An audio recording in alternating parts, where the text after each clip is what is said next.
আসসালামু আলাইকুম। BD electronics মিডিয়ার পক্ষ থেকে আপনাদেরকে স্বাগতম। যাদের ফ্যান এরকম শব্দ করে, আজকের ভিডিওটি তাদের জন্য। কিভাবে এরকম শব্দ করলে ফ্যানটি কিভাবে মেরামত করবেন, আজকের এই ভিডিওতে আমি আপনাদেরকে দেখিয়ে দিব।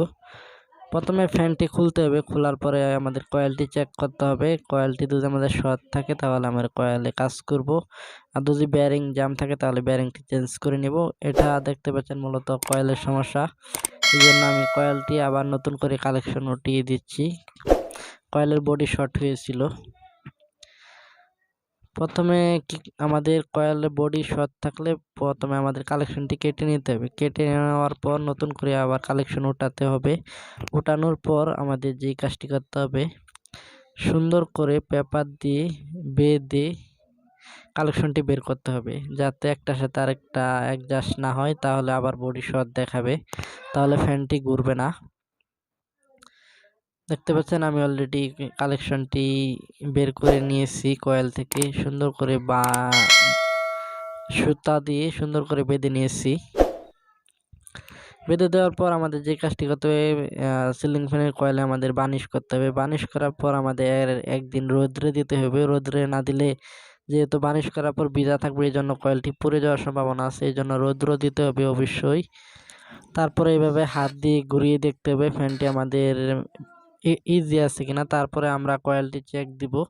চেক দেওয়ার পর আমরা দেখব বডিটি শর্ট আছে কিনা। দেখতে পাচ্ছেন আমাদের কয়েলে বডি শর্ট নাই। এখন আমরা পোলারের সাথে কয়েলটি আমরা একসাথে অ্যাডজাস্ট করে লাগিয়ে নিব উপরে বডি। তারপরে আমরা ক্যাপাসিটরটা কালেকশন করব।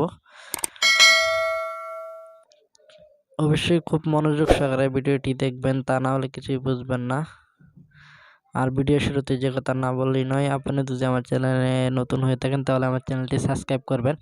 সাবস্ক্রাইব করে পাশে বেল আইকনটি প্রেস করে দেবেন, যাতে পরবর্তী নতুন ভিডিও নোটিফিকেশন সবার আগে পাওয়ার জন্য। আর যদি অলরেডি করে থাকেন, আপনাকে অসংখ্য ধন্যবাদ।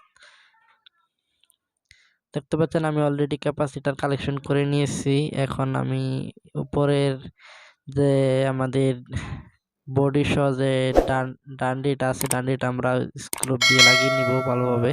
দেখতে পাচ্ছেন আমাদের লাগানো শেষ, ক্যাপাসিটার কালেকশন করা শেষ।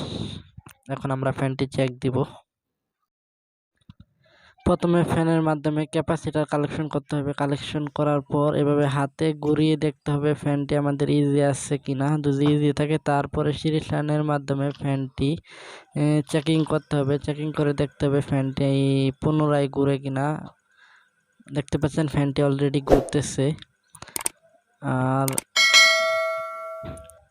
ভিডিওটি যদি ভালো লাগে লাইক কমেন্ট শেয়ার করবেন, আর আপনার কোনো মতামত থাকলে কমেন্ট বক্সে কমেন্টস করবেন। আজকে এই পর্যন্তই, আবারও দেখা হবে পরবর্তী কোনো নতুন ভিডিওতে। ভালো থাকবেন, সুস্থ থাকবেন। আল্লাহ হাফেজ, আসসালামু আলাইকুম।